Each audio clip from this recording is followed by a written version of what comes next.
مرداد، اول از 26 مرداد شروع کنیم که تظاهرات خیلی بزرگ و رشت و در میدان شهرداری جمع شدند و مجسمه شاه رو یک کامیونی که داشت میرفت برای بار زده بود و برای تبریز آوردن، زنجیر بستن و طناب بستن و بستن به گردن شاه. این کامیون در مسیر این خیابان محمد رضا شاه که به طرف پل زرجوب میرفت و بعد از اونجا میرفت برای بندرنظری و اینا کشید و این افتاد، مجسمه افتاد، سر شاه شکست، مجسمه بیتنه. یکی فوری با پیچاب، من یادمه کلاشو پیچ بود، برداشت، شنیدم 37 تومن فروخت. بعد همچین همونجا رود پیچید. بعد این همین مجسمه رو این کامیون کشید برد انداخت پل زرچوب توی رودخونه که اون فصل سالم معمولا لجنه. این 26 مرداد بود. با این هیاهو و با این شور و شوق و اینا تا آخوند در رگ مات مصدق رهبر ماست، اینا شد 28 مرداد. صبح من پدرم تازه از مشهد برگشته بود، یعنی 26 در تهران در اون رأی انتخاباتی که همه پرسی بود شرکت کرده بود، اومده بود رشت که دیدیم این چیزا شروع شد.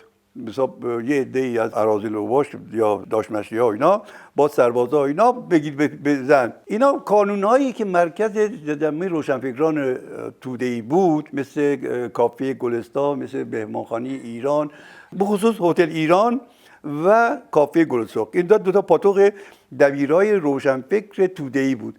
اینجا رو داغون کردن، سماورش یکی برد، از اونجا دیگای پلو، دیگای غذا رو یکی برد و به این ترتیب بود. اصلا آدم میدید، کاملا شما میدیدید دیگه. تا شب رفتن خونه ها دیگه، میگشتن دنبال کسایی که نام بردن. من در این دوره دو تا از همکلاسی های من که ما با هم درس میخوندیم بی سبب، یعنی به خاطر اینکه یک کتاب نهج البلاغه تو خونهشون پیدا کرده بودن، من پیدا نکردم، ولی اون دوتا رو گرفتن، مدتی بازداشت، ولی خب بعدم چون نوجوان بودن آزاد شدیم. مقصود ما هم در حول و ولا میزیستیم در اون مدت که ای بیان سراغ ما نیان، یعنی همه در این چیز بودن.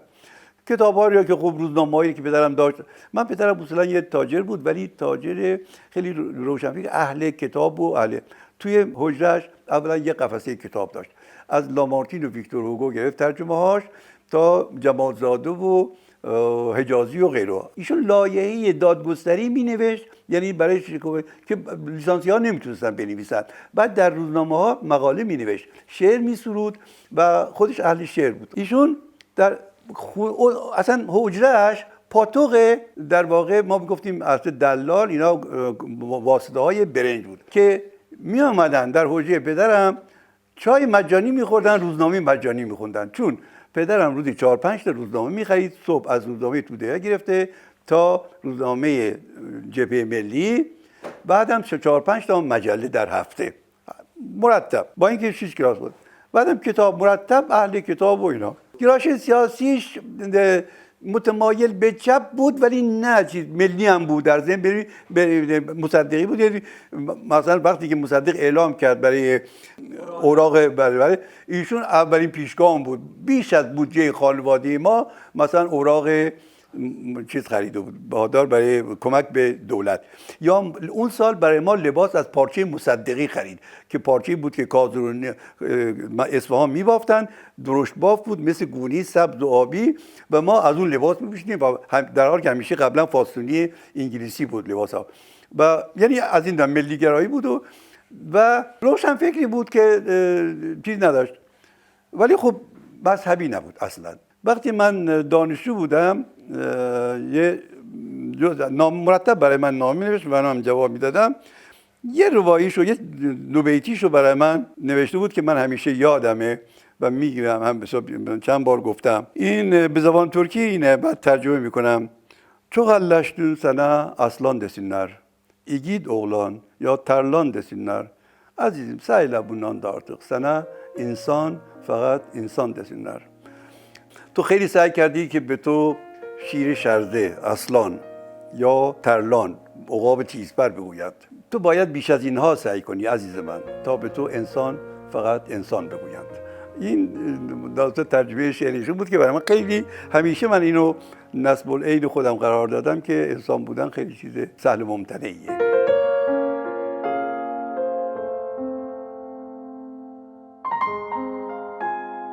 خب من دوچار اولین بحران زندگیم شدم، یعنی دوچار یه نوع تأسف عمیق. من مدت‌ها دیگه خودم نبودم، با اینکه خب 15 16 سالم بود، ولی خب من اهل مطالعه بودم. یعنی همون وقت به خاطری که پدرم روزنامه و کتاب زیاد می آورد، هم روزنامه هم مجله و پاورقی‌های مثلا بینوایان رو من اون دوره خوندم، دوره 14 سالگی.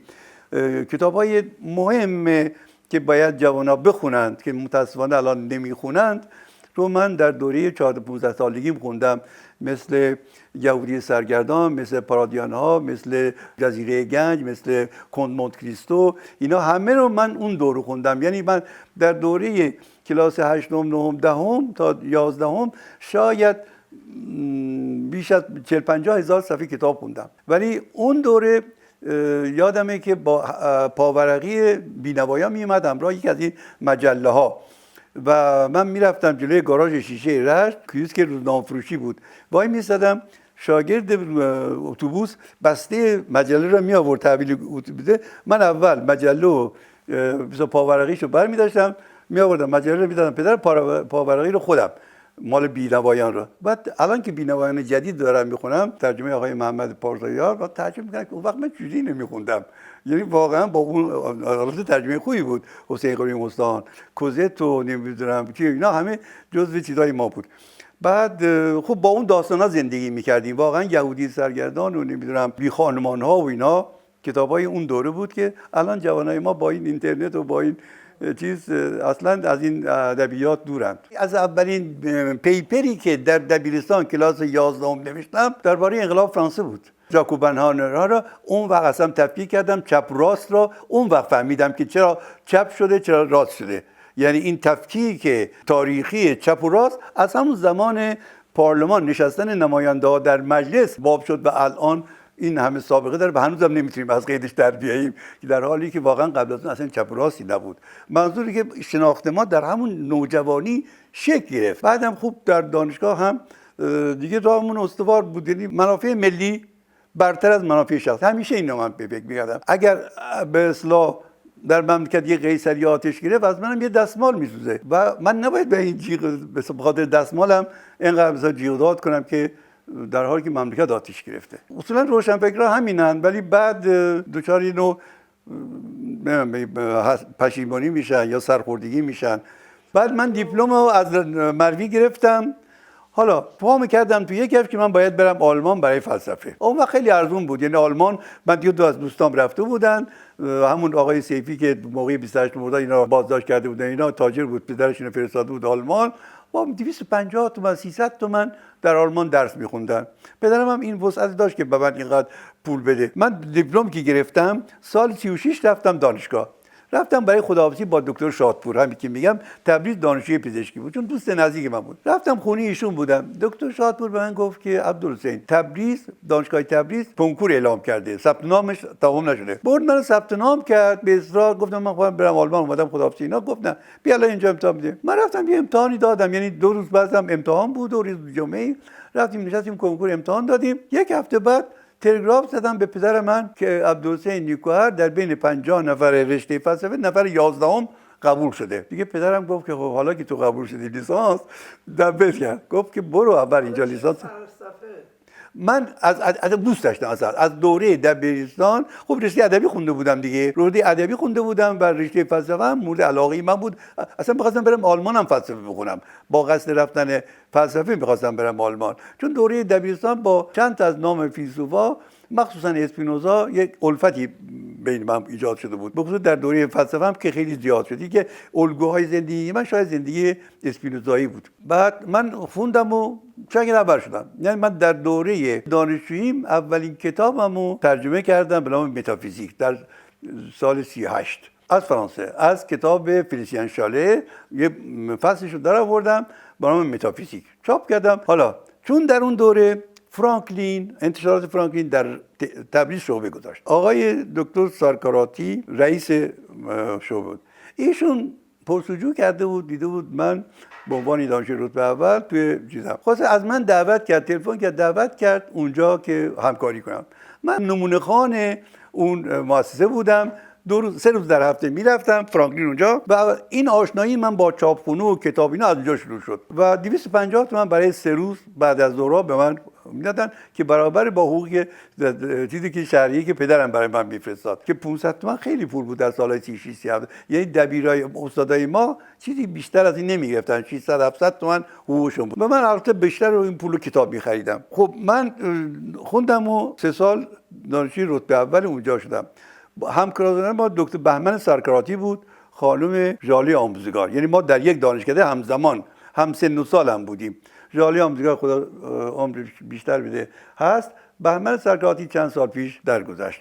ما هر 3 تا شاگرد اول دانشکده ادبیات سال 39 بودیم. قانون اعزام سال 35 رفت بود مجلس، سال 39 تصویب شد. یعنی 2 دوره مجلس طول کشید تا این قانون تصویب بشه، چون 2 ساله بود عمر مجلس ها. تابستان شهریور من در تهران بودم که پدرم خبر داد که از تبریز تلگراف زدن که شما دانشجوی رتبه اول شدی، روز 2 شهریور خودتو معرفی کن، مدرسه عالی دختران اونجا جمع بشید که شما رو بخوام ببرم پیش شاه. خلاص ما یه لباس چیزی تهیه کردیم و روز 2 شهریور رفتیم مدرسه عالی. آقای دکتر فاطمی مؤسس مدرسه عالی دختران بود، معاون وزیر آموزش و پرورش، هنوز وزارت علوم نبود. اونجا تو صحن اونجا جمع شدیم مدرسه عالی دختران. همین دانشجویانی که از سال 35 فارغ التحصیل شدن رتبه اول مشمول این قانون بودن، یعنی تو قانون سال 35 رفته بود اونا را هم جزویم. حدودا 200 نفری میشدیم. با اتوبوس ما را بردن به کاخ سعدآباد 2 شهریور سال 39. بردن اونجا تالار بزرگی که معمولا قراردادها اینا اونجا امضا میشه سعدآباد. ما به صورت نعل اسب از تالار وایسادیم نیم دایره، 35 36 37 38 39 آخرین سال ما بودیم. شاه با تمام درباری‌ها اینا اومد با یک دانشجوها دست داد، به ما گفته بودن میپرسه چی خوندید چی میخونید. به همه 2 تا سوال بود. فلسفه خوندم، جامعه شناسی میخوام بخونم. با همه دست داد و اون وسط وایستاد گفت که اعزامشون کنید. 2 شهریور 39 گذشت.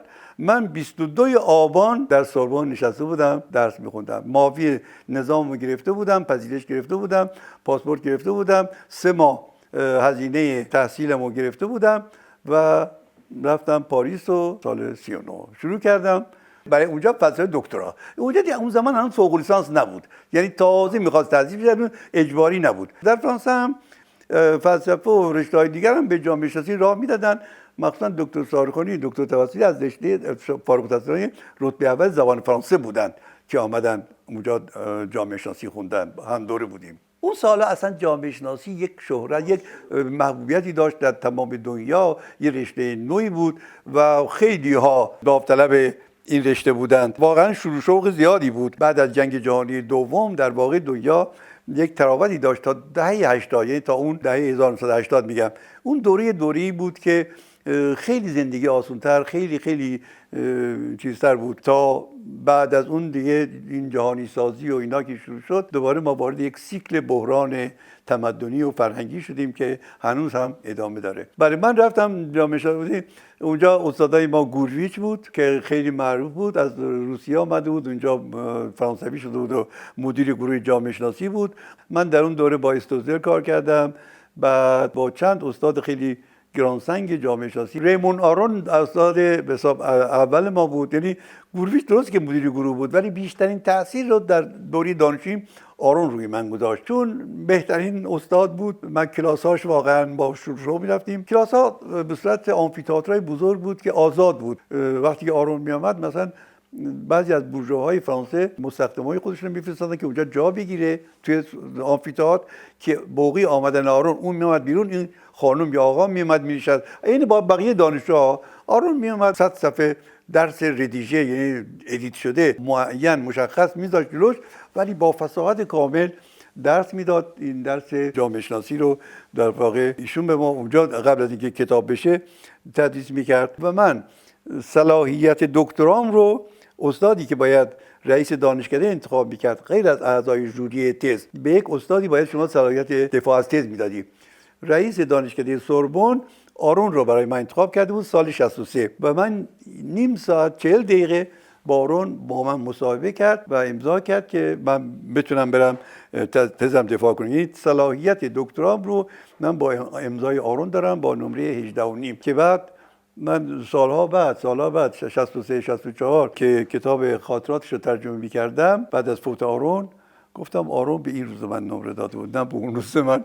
یعنی واقعا به همین شده بود برای من یه نوع انعطاف پذیری در قضاوت کار داوری دانشجوها که همیشه با سیاست با بلند نظری بدون اشکال تراشی بدون اینکه مثلا بخوام اذیت کنم دانشجویی رو همیشه گذشت کنم و بگذارم از این صد رد بشه امتحان مانع نشه که بعد خودش رو پیدا خواهد کرد و این شده بود یه درسی برای من منش آرون در زندگی من که البته من خاطراتش رو ترجمه کردم و بعد 5000 نسخه هم چاپ شد و ماده اولیه جامعه شناسی رو از گوریچ یاد گرفتم که اون فنومن سوسیال توتال این مفهوم فنومن سوسیال توتال یعنی پدیده اجتماعی تام رو اون وقت نمیدونستم ولی بعد فهمیدم خود گوریچ در چیزاش گفته بود اینو از مارسل موس باریت گرفته بود یعنی مبدع این واژه فنومن سوسیال توتال مارسل موس بود خواهرزاده دورکهیم مردم شناس انسان شناس بزرگ که دورکهیم اینو گرفته بود و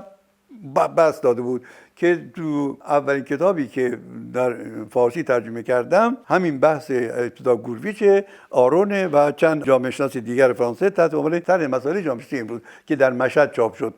این تاثیرش برای ما این بود ما دیالکتیک رو از گورویچ یاد گرفتیم یعنی اهمیت دیالکتیک رو در تفسیرهای جامعه شناسی ما مسئله نسبی بودن زمان و فرق زمان اجتماعی و زمان فیزیکی رو از گورویچ یاد گرفتیم و اینا چیزای اساسی بود در تفکر ما یعنی ستون پایه هایی بودن که تفکر ما رو هدایت میکردن.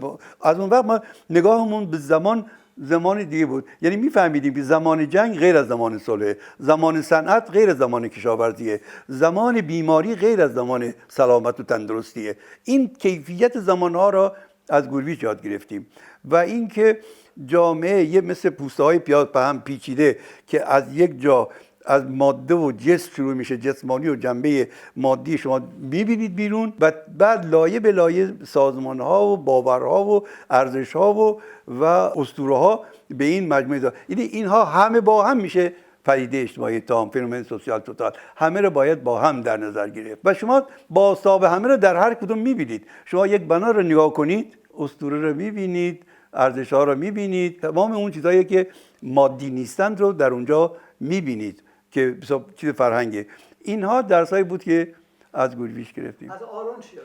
از آرون ما یاد گرفتیم که لیبرال باشیم آزادمنش باشیم. آرون بیشتر از همه مارکس رو میشناخت بیشتر از چپ‌ها خود چپ‌ها باورش داشتن ولی اون چیزش که اون دوره که چون چپ و بخصوص اگزیستانسیالیستا سارتر خیلی غلبه داشت و محبوبیت داشت همیشه مثلا بد و بیرا میشینید یعنی مظلومانه در حقیقت در حالی که امروز که گذشته 30 سال از اون زمان دنیا حق را به آرون میده. آرون از یک آزادی دفاع میکرد به سارتر میگفت که تو که این جنایات استالین رو دیدی چجوری میری پای چیز میشینی مثل چیز از مکتب فیدال کاسترو اینا و چه گوارا مثلا یادداشت برمیداری و افشا نمیکنی تو که رفتی دیدی این وضعیت روسیه رو. آرون به این ترتیب حساب چیز آدم بسیار صدیقی بود. دنیای روشنفکری حق را به آرون میده در مقابل سارتر. ببین آرون تو خاطرش یه جمله‌ای داره که دانشجوهایی که زمان جنگ الجزیره بود استقلال الجزیره دانشجویان فرانسوی که مایل بودن برن جبهه جنگ یا نمیخواستن برن اونایی که نمیخواستن برن جبهه میرفتن پیش سارتر مشورت میکردن که آقا من برم میدونستن که سارتر میگه نرو. یعنی این چیزی بود که از اول ما مشورت رو خودمون انتخاب میکنیم بعد میریم که طرف را و اگر نه منظور این که آرون چیزی بود ولی خب در خاطراتش از سارتر به نیکی تحسین میکنه هوش و فصاحت کلامش و چیزاشو همه رو قشنگ میگه ولی خب اینکه جوانان را به دامن کمونیسم انداخت این رو هم افشا میکنه. استادای دیگه داشتم مثلا من لیورول البته خب خیلی نه ولی من چون در دوره دوم تزم درباره مشارکت بود یه بار به توصیه استوزل با سفارش ایشون با لیورول حالا نمیدونم هانری لیورول بود یا لوسیان لیورول یکی از اینا بود که روی مشارکت کار کرده مثلا باهاش یک ملاقاتی داشتم که هیچ وقت فراموش نمی‌کنم.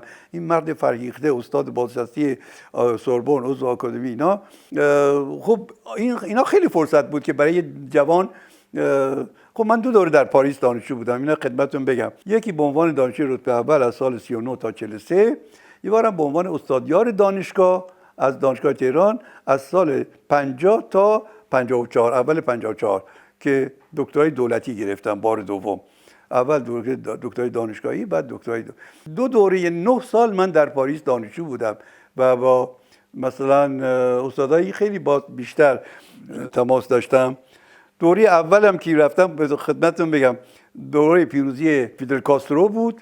همه پاریس در سیطره فیدل بود، جلوی دانشگاه، و اونجا بود که من یکی از دبیران رشتم که بالایان چپ بود و پاریس دکترای ادبیات میخوند، من دید نیکو چیکار میکنید؟ کلاس سوم دهم دبیرستان بعد از 28 مرداد از اصفهان اومده بود، دبیر ما بود تو رشت. اون منو دید، تازه من وارد پاریس شده بودم سال 39، که راهنمایی کرد و رستوران نشون داد و اینا. بله جزو چیزای چپ بود و اون وقت فعالیت میکردن. جلوی سوربن تمام تراکتا فیدل بوده. دوره دومی که رفتم آلنده سقوط کرده بود، پینوشه بود. این دفعه تمام روشنفکران آمریکای لاتین بخصوص شیلی پاریس بودن. من دوره اول تحت تاثیر مکتب دانشگاه شیکاگو، مکتب شیکاگو روی کودکان بود، روی بزهکاری نوجوانان بود که اصلا موضوع خیلی داغ روز بود اون وقتا. تز نوشتم. بعد دوره دوم روی مشارکت روستاییان در محیط‌های سنتی که یزد، منطقه یزد، اطراف روستاهای اطراف یزد محل بررسی میدانی من بود که اینم زیر بیشتر تحت تاثیر تئوری‌های پارسونز بودم تا جامعه شناسان فرانسوی. اون دوره من با تئوری‌های پارسونز آشنا شده بودم و چارچوب نظری من بیشتر پارسونزی بود برای مطالعات میدانی من در مشارکت.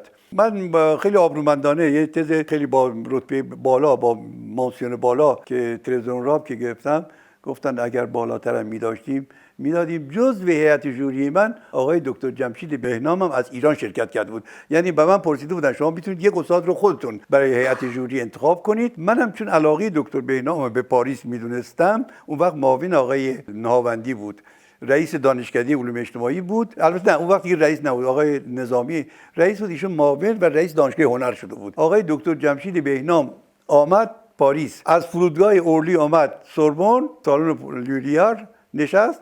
جلسه منم از ساعت 2 تا ساعت 6 7 بعد ظهر طول کشید. در اون میهمانی بعدم پذیرایی بعدی هم شرکت کرد و بعد رفت فرودگاه و برگشت تهران. منظور این خاطره من از اون دفاع تزم بود. اون دوری که ما درس میخوندیم 3 دکترا وجود داشت، الان فقط یکیه. تز دکترای دانشگاهی که معمولا برای دانشگاه خارجی بود، تز تراسیم سیک بود که معمولا خود فرانسوی‌ها میگرفتن. البته خارجی‌ها هم که زبان خوب داشتن، زبان فرانسوی زبان مادرشون بود، چون باید چند تا سرتیفیکات میدادی و بعداً امتحان میدادی بود. و بعد دکترای دولتی. دکترای دولتی برای کسانی بود که میخواستن کار دانشگاهی داشته باشن بعداً، یعنی وارد آموزش عالی بشن. خیلی پرابهت بود، یعنی پرستیژ بود. تمام شخصیت‌های بزرگ اون زمان دوست داشتن که از پاریس یه دکترای دولتی داشته باشن. و خب ما چون دکترای اول داشتم، برای من و استادیار دانشگاه بودم، وارد این رشته شدن، این سطح شدن آسون بود و من به عنوان یه همکار نگاه می‌کردن تا یه دانشجو. اون وقت دیگه اون وقت در اون بودن، سنم سال 50 حدوداً 34-5 سالم بود دیگه. خب با به استاد اولم که استوزر بود به ایشون مراجعه کردم و خیلی راحت‌تر این دفعه هم در سمینارها شرکت می‌کردم، هم تزمو ثبت کردم. و در مؤسسه‌ای که آلن تورن رئیس اون بود، مؤسسه‌ای بود که برای توسعه شهری و برنامه‌ریزی و اینا، توسعه اقتصادی شهری، اونجا هم یه دور برنامه‌ریزی شهری اینا گذراندم که مثلا به عنوان مثلا فوق لیسانس به حساب بیاد. ولی دکترای دولتیمو اینجا گرفتم، اینجا ثبت کردم 4 سال بدون تعطیل، یعنی بدون تعطیل، یه هفته فقط من مرخصی اجباری حساب استفاده کردم. اون وقتی بود که کتابخانه مزون سیاس بلوم که توش مال دکترا بود، تو بولوار راسپای طبقات بالا اتاق کار آرون بود، بوردیو بود، آرون استادای بزرگ جامعه شناسی اونجا اتاق داشتن. یک طبقه اختصاص داد به کتابخونی دکترای جامعه شناسی، دانشجوی دکترا، که من اول چند ماه اول در کتابخانه ملی کار میکردم، اون کارهایی که اونجا باید انجام میدادم. بعد تمام کارم آوردم تو کتابخونی مزون سیانس دولوم، خانه علوم انسانی، و تمام مدت تا پایان چیزم اونجا کار میکردم. در سال آخر بودم که گفتن کتابخونه یک هفته میخواد تعطیل بشه، به خاطر اینکه نیدن سوس دیده شده، رنگ باید بکنن اینا. کتابخونه رو تعطیل کردن. منتها من میزی که داشتم کتابات توش بود اونجا رو نچیدن که ببرن انبار دوباره کار ما. اومدن یه پلاستیک روی این میز کشیدن. میز دو طرفه بوده، یه طرف من میشستم، یه طرف هم یه دانشجو دیگه، معمولا خالی بود. من یک هفته در آخرین سال تحصیلم که میشد سال 53 در بهار این کتابخونه تعطیل شد و من به خودم مرخصی دادم از تمام این 4 سال.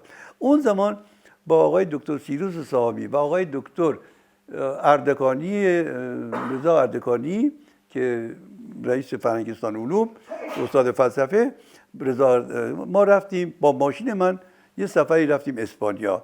اون یه هفته با خانواده من و ایشون با ماشین من رفتیم تا مادرید و بارسلون و چند تا شهر و برگشتیم بارسلون و برگشتیم به پاریس بعد از یک هفته که دیگه کتابخونه باز شد. من از ساعت 9 صبح که کتابخونه باز میشد نفر اول بودم، ساعت 7 6:30 که میبند 6 که میبست نفر آخر بودم از این کتابخونه بیرون میادم. یعنی کتابام هم اونجا بود، با تمام اهالی اون کتابخونه هم دوست شده بودم، از کتابدارش، از همه، و یه عضو خانواده بودیم که همه اونا هم در دفاع تز من شرکت کرده بودن. و من در اون دوره دانشجوهایی که از ایران می آمدن، دانشجوهای سابق من که از ایران می آمدن مثلا برای دکترا، خیلی کمکشون میکردن، چون کتابخونه مال دکترا بود، برای فوق لیسانس اینا معمولا نمیذاشتن. ولی خب من به خاطر خودم، به خاطر من اجازه میدادن، می آمدن اونجا و از منابع استفاده میکردن. یک کتابخونه باز داشتیم، یک کتابخونه هم که مخزن بود.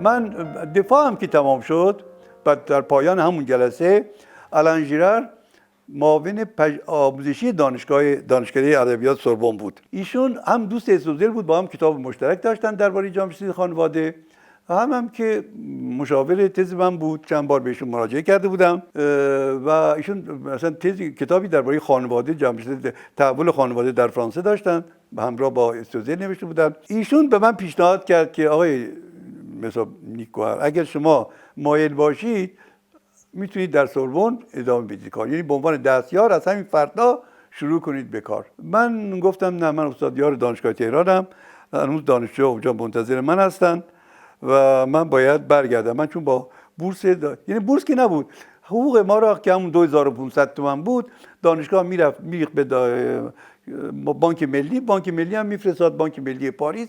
ما در 4 سال با 2500 تومانی که حقوق استادیاری بود اون وقت زندگی میکردم با خانواده‌ام و 3 فرزندم در پاریس. من در این دوره یه خاطره خوب از احسان نراقی دوست دارم به شما بگم. در سال آخر تزم بودم، تزم آماده شده بود، با چند تا بنگاه که کار پایان نامه رو انجام میدادن پروفورما گرفته بودم، هزینه و اینا 6000 فرانک، چون فرصت نداشتم کتاب رو چاپ کنم. اگه میمودم میتونستم چاپ کنم، ولی چون من میخواستم زود برگردم ایران، میخواستم همون 10-12 نسخه که مقرر بود تایپ کنم و بدم برای پایان نامه، دفاع کنم بیام. برخورد کرد با اعتصاب سراسری پست فرانسه. حقوق من میامد به بانک ملی یا حالا به هر ترتیب، با چون اینترنت و اینا که نبود، باید با پست و اینا میامد، ولی از پست نمی آمد. پست اعتصاب بود، نمی آمد به بانک کردی لیونه که من حساب داشتم. 3 ماه کردی لیونه که حساب داشتم، بدون اینکه من پولی واریز بشه حساب من، به من همون 2000 فرانکی را که هر ماه میگرفتم به من پول داد. یک بانک خارجی به من دانشجو، چون 4 سال مستقیم به حساب من نگاه میکردن که این پول ریخته میشه به حساب من و من الان پست اعتصاب داره و من چیز نباشم که بدونم، اصلا من میتونم کرایه خونه بدم. 2000 فرانک بانک کردی به من کردیت میداد. در این حیث و بحث یه روزی نراقی زنگ زد به من، تو یونسکو بود، رئیس کمیسیون اداره دبیرکل جوانان بود که از طرف خود یونسکو انتخاب شد، نماینده ایران در یونسکو نبود، استخدام خود یونسکو بود. در اون شوراش مرا دعوت کرد که یک مشورتی درباره مسئله جوانان داشتن انجام میدادن، هم نظر منو بخواد، هم از حال روزگار من بپرسه. خب صحبتامون تمام شد و اینا، منو دعوت کرد به نهار طبقه هفتم یونسکو. دو بار سه بار با نراقی من اونجا دعوت کرده، نهار باش بودم، یه بارم در خونش. در نهار از من پرسید خب کارت چیه؟ گفتم که من پایان نامه‌مو نوشتم و به خاطر اعتصاب پست نمیتونم 6000 فرانک رو تامین کنم و بدم تایپ کنن. ایشون دستی چکش در آورد، همون پشت میز نهار یک چک 6000 فرانکی برای من نوشت و من همون روز اومدم با مؤسسه‌ای که صحبت کرده بودم چک دادم، کارمو دادم که 2-3 هفته بعد پست اعتصابش تمام شد، یهو پولایی که اومده بود و مونده بود توی بانک ملی پاریس ریختم به حساب کردی لونه که من همون وقت با یک چک 6000 فرانکیه، چون ارزی بود دیگه اینا حسابای ما، همون چک ارزی رو برگردوندم به آقای دکتر نراقی. ولی در این فاصله جوانمردی ایشون باعث شد که من کارم جلو بیفته و در بهمن ماه سال 53 دفاع کنم از تزم. درست روز تولدم به حساب دفاع کردم و 28 بهمن هم اومدم در واقع به ایران.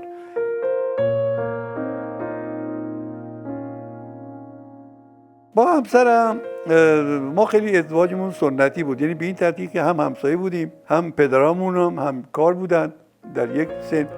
من کلاس 9 همون بعد از 28 مرداد که کلاس 9 بودم، 9 دبیرستان و ایشون کلاس دوم ابتدایی بود، یه روزی مادرش دست این دخترش گرفت گفت که عبدالحسین به این ریاضیات و ادبیات در یکم یه کار کن.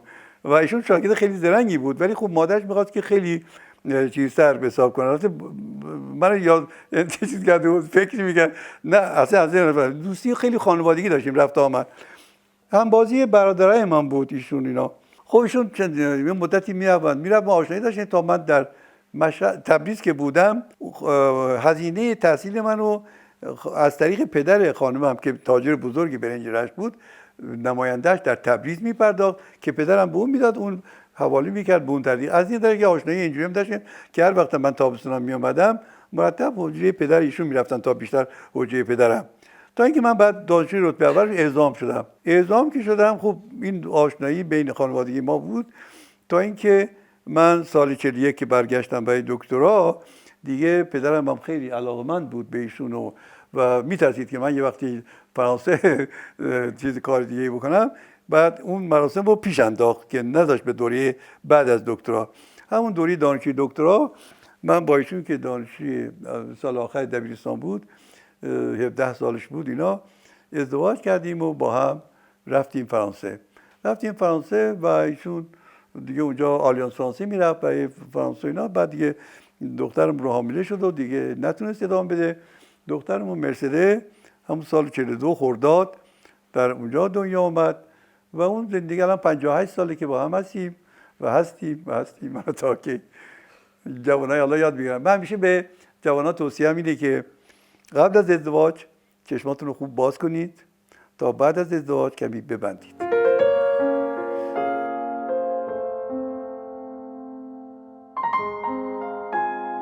والا من همسرم صبوری کرد، تحمل کرد، خیلی فرصت‌ها رو خوب ما مثلا میتونستیم با هم بگذاریم، سفر بریم، اینا رو خوب محروم شدیم.